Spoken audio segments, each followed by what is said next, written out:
Terno me comenta que ele pede um cigarro para Cecília. Cecília sai para um pavilhão e que de trás da planta sai um cara e a envolve com um cobertor. Olá a todos, como estão? Desculpe minha ausência, depois de tanto tempo estou ocupado. Agora vocês viram que estou apresentando o programa A Zona Sombria na PIC, transmitido na Twitch às terças 22 horas. Estive postando os programas no canal? Se não viram, deixarei abaixo a lista de reprodução para assistirem. É muito interessante sobre casos, sobre coisas paranormais, exorcistas, alienígenas, tem de tudo. Hoje vamos falar sobre um caso que pessoalmente me interessou muito. Muitas pessoas me pediam casos argentinos. Já abordamos aqui neste canal o caso do Petiço Orejudo, abordamos o caso das Irmãs Satânicas de Saavedra, abordamos o caso de Barreda, o dentista, e acho que é hora de abordar um caso de desaparecimento. Algo que aconteceu nos anos 80 e que tem a ver com uma psiquiatra que trabalhava em um lugar muito suspeito que atualmente ainda está aberto. Eu quis algumas vezes explorar esse lugar, mas percebi que era muito arriscado entrar lá e vocês vão descobrir o motivo. O lugar em si se chama Open Door. É uma colônia onde estão internadas muitas pessoas com problemas mentais, pessoas que muitas foram abandonadas lá por sua família, outras que são visitadas, mas é um lugar que está afastado da cidade e de tudo, quase em uma zona muito rural, e é um lugar que tem muitos rumores por trás, rumores de que lá ocorre tráfico de órgãos, de que são realizados experimentos nas pessoas que estão internadas lá. Há uma história muito obscura por trás. E parece que há uma médica, a doutora Cecília Henriqueta Jubileu, que esteve investigando tudo isso, que esteve prestes a revelar tudo o que acontecia lá, porque ela estava trabalhando lá e infelizmente não conseguiu fazer isso. Hoje vou contar uma história dela. A doutora Cecília Henriqueta Jubileu tinha 39 anos e trabalhava na colônia para doentes mentais Open Door.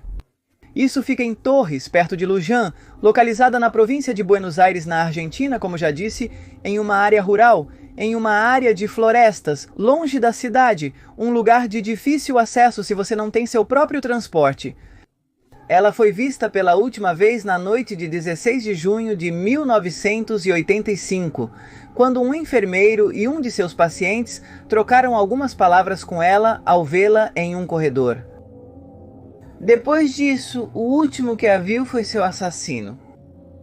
O desaparecimento da doutora Jubileu, além de especulações e hipóteses, escolheu um mistério espesso e impenetrável. Mas para nos aprofundarmos neste mistério, tenho que contar o que é Open Door, como este lugar foi fundado e como se transformou desde a ideia principal até o que é hoje. No início do século XX, o Dr. Domingo Cabré teve um sonho que tinha muito a ver com a Argentina daqueles anos, uma época em que se sonhava com edifícios que se erguiam enormes em uma cidade que estava em pleno crescimento, uma situação econômica muito boa do país que acompanhava este desenvolvimento. Novas instituições, empresas, fábricas que se abriam dia a dia, e as pessoas tinham prosperidade e, no meio dessa prosperidade, este médico sonhou em criar um lugar onde se atendesse a doentes mentais e os curasse, porque até aquele momento, todas as pessoas com transtornos psiquiátricos eram internadas em hospitais públicos comuns e não recebiam a atenção adequada. Os médicos não tinham tido a educação necessária, não tinham os conhecimentos para tratar essas pessoas e para curar seus males.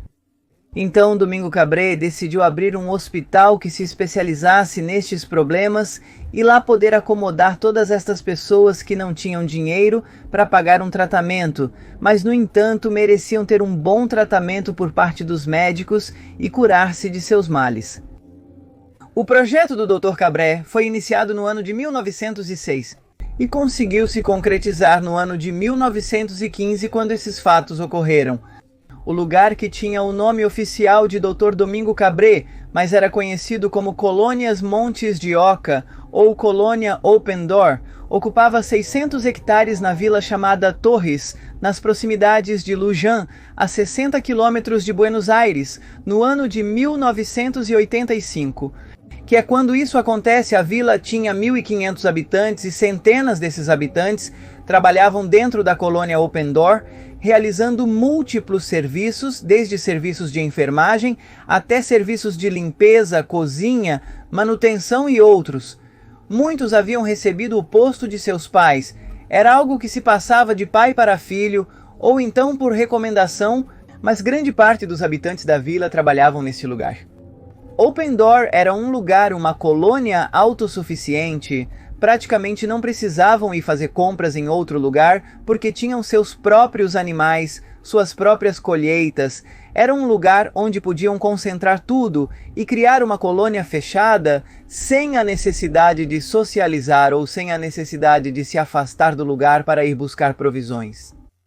A colônia Open Door, que como vocês sabem significa portas abertas, era o tratamento que as pessoas internadas lá recebiam.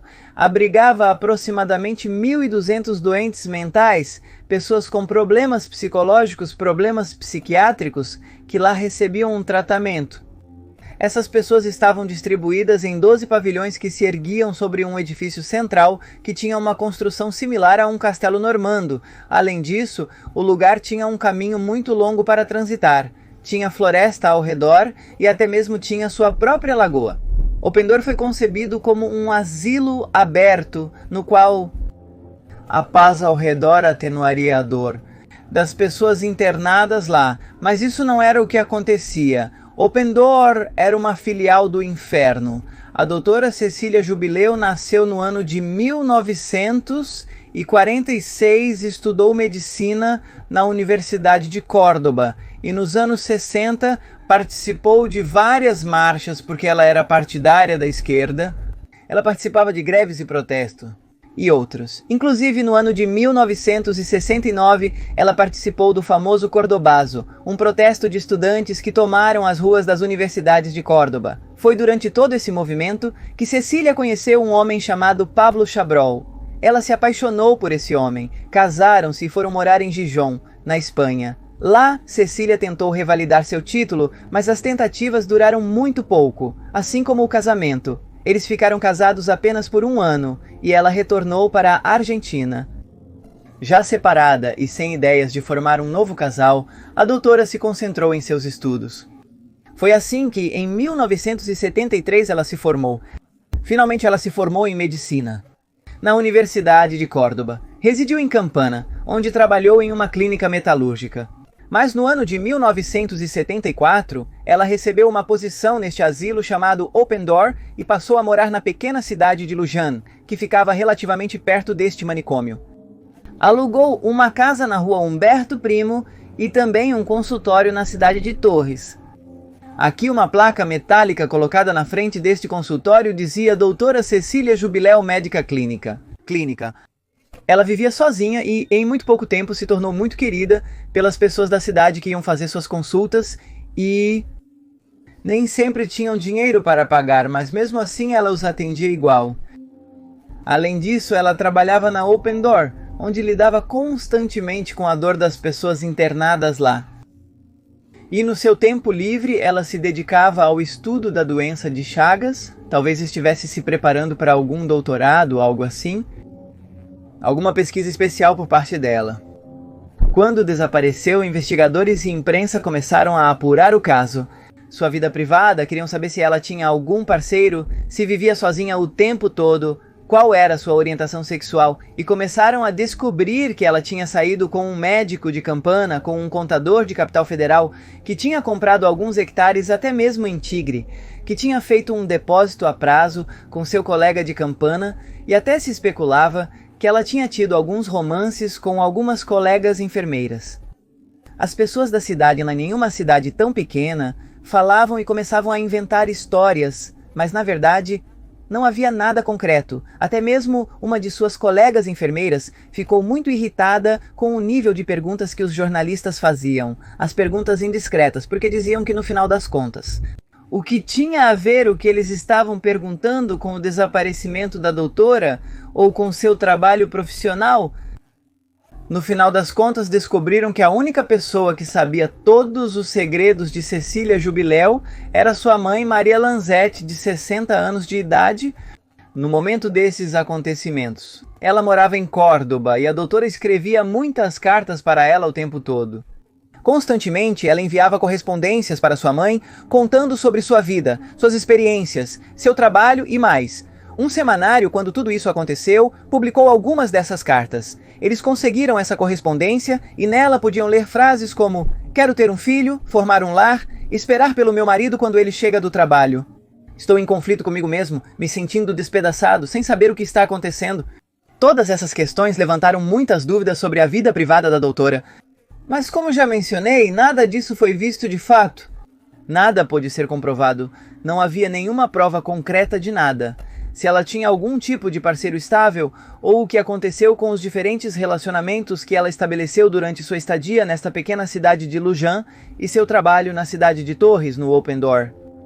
A questão é que a doutora Cecília Jubileu estava de plantão na noite de 16 de junho de 1985, junto com 2 colegas. Ela havia chegado à colônia de Torres dirigindo seu Renault 6 branco. Ela assinou sua ficha de entrada às 21h36. O clima estava horrível, era frio e úmido. E à noite havia descido uma neblina espessa que cobria tudo. Geralmente os médicos de plantão permaneciam em uma pequena cabine que haviam construído ao lado deste enorme edifício. Deste enorme local, quase um castelo, como eu disse. E eles geralmente estavam lá realizando tarefas de escritório, redigindo alguns relatórios, preenchendo formulários e demais, até que algum dos pacientes requeria a sua presença. Naquela noite, a médica havia tratado um paciente que tinha bronquite e febre alta. E depois, havia preenchido a papelada de uma família que veio retirar o corpo de uma pessoa, de uma mulher familiar que havia falecido no Open Door. Às 0h15 daquela noite, já era segunda-feira, 17, um enfermeiro cruzou com a doutora Jubileu, perguntou se havia alguma novidade, doutora, e ela disse: não, tudo sob controle, venho do pavilhão 7, acabei de atender uma urticária. Naquela noite, a doutora vestia um agasalho azul com listras brancas nas laterais, uma jaqueta azul celeste e também usava tênis brancos.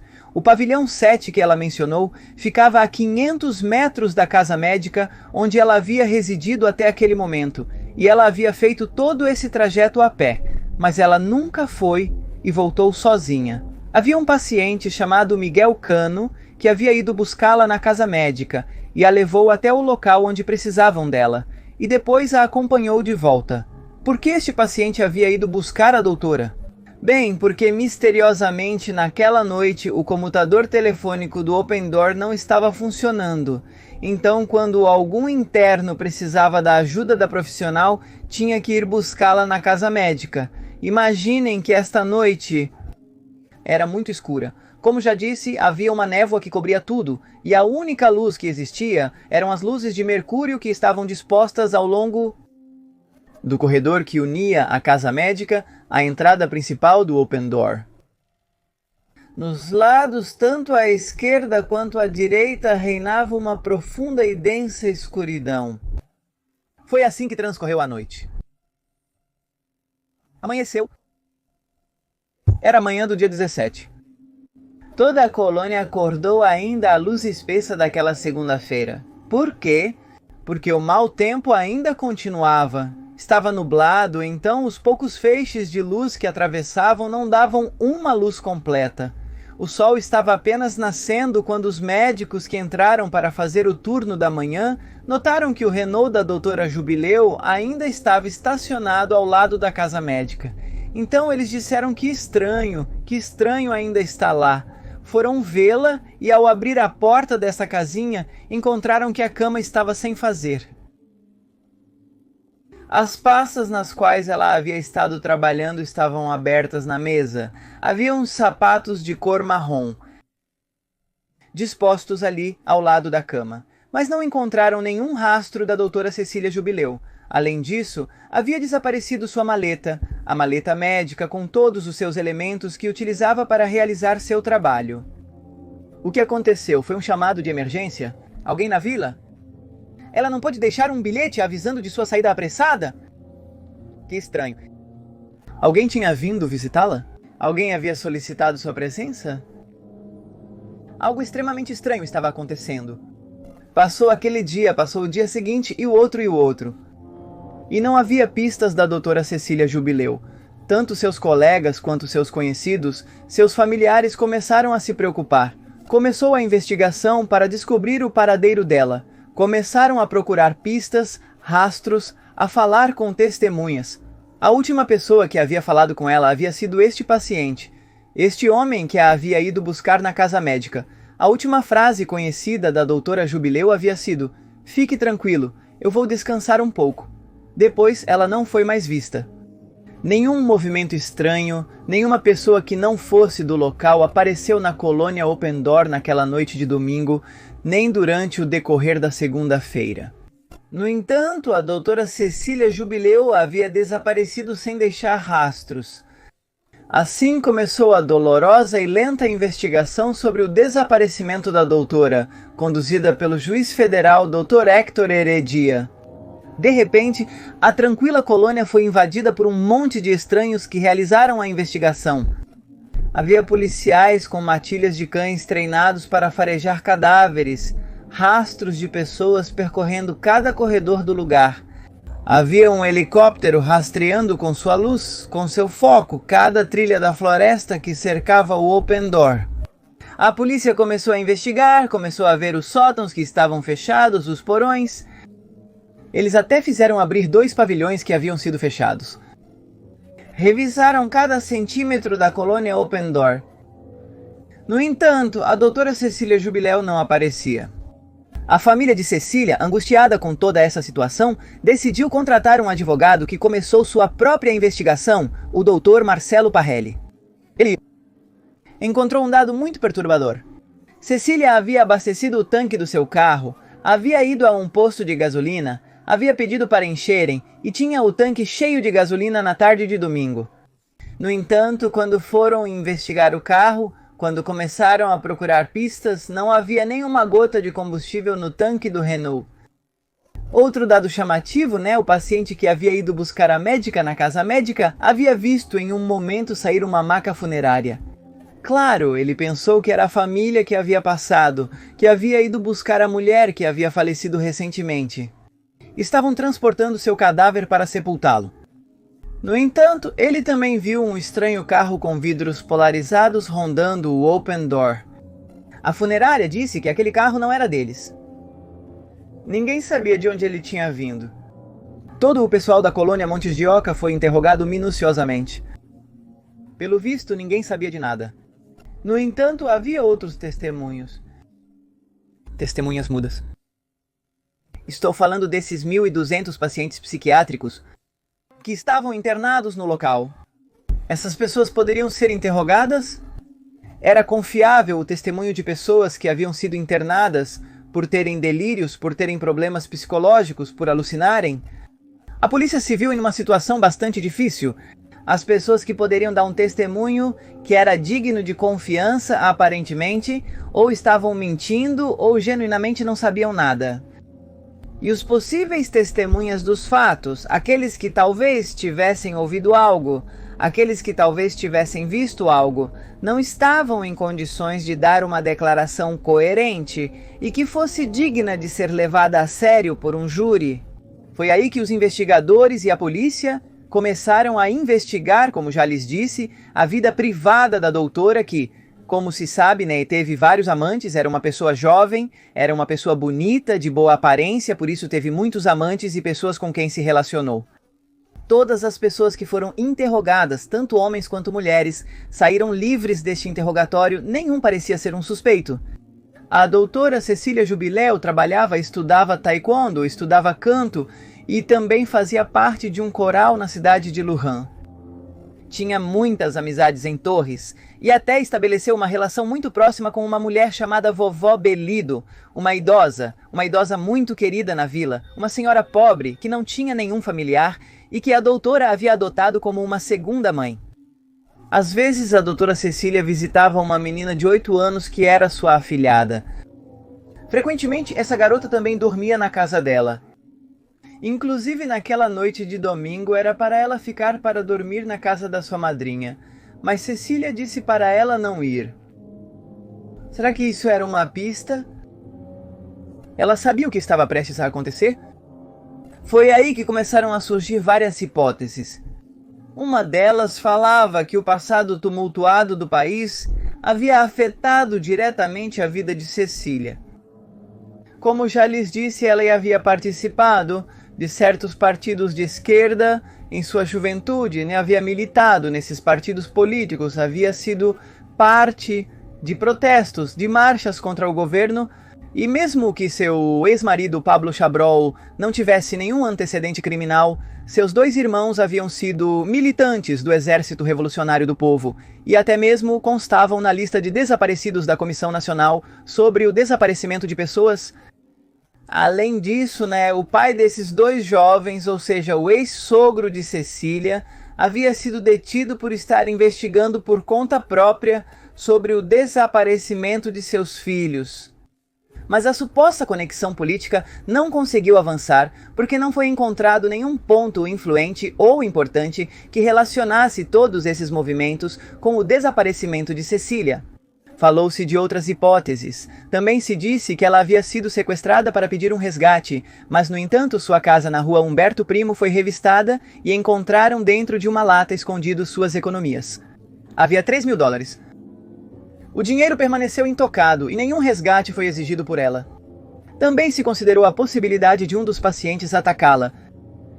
Mas era muito estranho que um paciente com problemas psiquiátricos tivesse planejado um crime com tanta precisão, algo tão limpo que não deixou nem um mínimo rastro. Como uma pessoa com problemas mentais tinha essa capacidade de esconder assim um assassinato, então essa foi outra das hipóteses que se descartou e aí as pessoas começaram a falar de rumores. Falou-se que a tinham visto entrando em um castelo na Vila de Lobos, falou-se que a tinham visto caminhando em uma rua de uma vila próxima, as pessoas começaram a alucinar que a viam por todos os lados, mas pouco a pouco começou a chegar à luz. Esta investigação trouxe à tona um monte de coisas que à primeira vista ninguém havia notado. Aparentemente este hospital Open Door, talvez pelo lugar onde estava situado. Talvez porque estava afastado de tudo. Havia sido escolhido como um lugar onde o tráfico de órgãos era realizado. Vários dos internos, como já disse, eram pessoas pobres. Pessoas que não tinham casa, pessoas que não tinham família, e parece que eram usadas como cobaias. Aparentemente, experimentos estranhos eram realizados com essas pessoas. Novas drogas que estavam sendo pesquisadas neste lugar eram experimentadas. E quando essas pessoas que não tinham familiares morriam, era realizada uma autópsia nelas. Os órgãos saudáveis que possuíam eram extraídos, e esses órgãos eram vendidos no mercado negro. A corrupção reinava completamente em um lugar onde 85% dos internados, que lembremos eram 1.200, não haviam sido visitados por seus familiares no último ano. Este dado foi revelado por um estudo realizado pela doutora Silvia Balsano, do Conselho Nacional de Investigações Científicas e Técnicas, vários anos depois. A desorganização, a negligência, a falta de controle faziam do Open Door um depósito de cobaias. As evidências começaram a vir à luz. Havia superfaturamento de tudo, havia faturas mal feitas, havia lavagem de dinheiro neste lugar. Por exemplo, descobriram que no ano anterior haviam feito um pedido ao Estado por uma quantia de dinheiro destinada a comprar 25 mil lençóis. No entanto, apenas cerca de 100 entraram na propriedade. O que aconteceu com o resto do dinheiro? Onde foi utilizado? Quem ficou com o fruto dessa superfaturação? A investigação judicial, mas acima de tudo as investigações dos noticiários, dos jornalistas, começaram a perfurar essas cumplicidades oficiais que aconteciam neste lugar e a opinião pública fez todo o resto. Milhares de pacientes passaram pelo local sem que fosse registrada a data de entrada, seus dados, nada. Absolutamente nada sobre sua entrada ou sua saída. Quando faleciam também não se registrava a data de sua morte. No resumo interno, o diretor da colônia se desculpou dizendo que muitos dos pacientes costumavam fugir e por isso não podiam estar todos os dias renovando quem estava e quem não estava, nem fazendo listas porque eram muitos e fugiam de suas capacidades para realizar uma contagem diária dos internos. Internos, no entanto, ao aprofundar esta investigação, descobriram que uma das pessoas que havia sido admitida no local, mas nunca se havia registrado sua saída e havia sido apontada como um dos internos que havia fugido, escapando pela floresta, Era uma pessoa paraplégica. Como um paraplégico vai se levantar de sua maca e atravessar a porta principal de um hospital psiquiátrico e fugir pela floresta para começar uma nova vida? Uma pessoa que não pode se mover por seus próprios meios, como vai fazer isso? E assim como essa pessoa, começaram a encontrar muitos nomes e irregularidades. Muitas perguntas começaram a surgir. Por que a taxa de mortalidade neste hospital era tão alta? Será que no Open Door eram realizadas extrações de córneas? Será que havia tráfico de plasma, que naquela época era vendido a $60? O litro era, por acaso, os 1.200 internos do Open Door doadores involuntários? Será que estavam vendendo rins, fígados, córneas de pacientes que ainda estavam vivos, mas ninguém reclamava por eles? A imprensa começou a apontar um estranho paralelismo deste lugar com outro hospital onde essas questões de tráfico, esse tipo de experimentos eram realizados. Compararam os experimentos do Open Door com os experimentos realizados em Ashwood pelo Dr. Mengele durante o nazismo na Segunda Guerra Mundial. Todos esses dados começaram a fazer uma estranha conexão com o desaparecimento do Dr. Jubileu. Eles vasculharam ao máximo sua vida priva e não encontraram absolutamente nada. Foi então que começaram a deduzir que talvez o que tinha acontecido com Cecília era que ela tinha se metido onde não devia, descoberto algo muito obscuro neste lugar e talvez estava prestes a trazê-lo à luz, talvez estava prestes a denunciá-lo e alguém queria silenciá-la.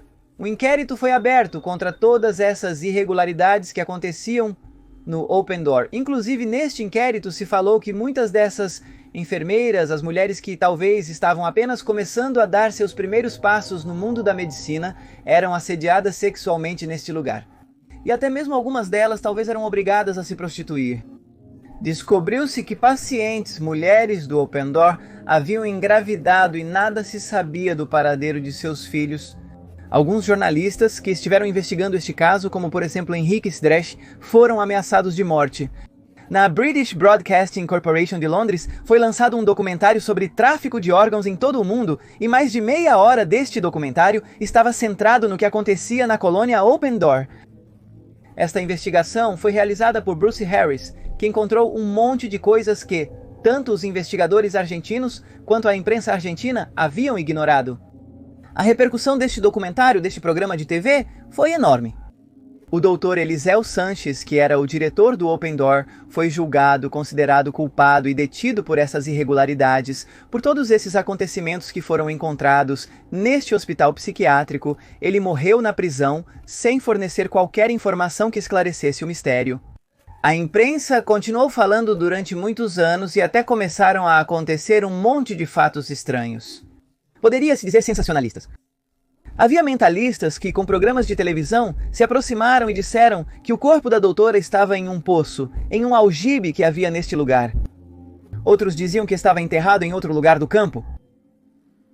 Tudo começou a se distorcer até que, pouco a pouco, as águas foram se acalmando. Uma das dúvidas que permaneceu foi se realizaram uma investigação, uma busca tão grande. Por que ninguém testou as águas da lagoa que fazia parte do Hospital Open Door? Por que ninguém realizou uma varredura nas profundidades deste lago? Será que por acaso o corpo da doutora estava lá? Até hoje continua sendo um mistério. Durante todos esses anos, milhares de notícias continuaram aparecendo sobre tráfico de órgãos, sobre lugares onde os internos são maltratados. Este lugar continua aberto. Hoje em dia é muito difícil acessar o Open Door. Eles pedem muitas identificações, a segurança por todos os lados, e até mesmo sua vida corre risco se você realizar uma investigação privada sobre este lugar. A doutora Cecília Jubileu segue desaparecida. Seu mistério continua pairando no ar. Ninguém foi acusado por sua suposta morte.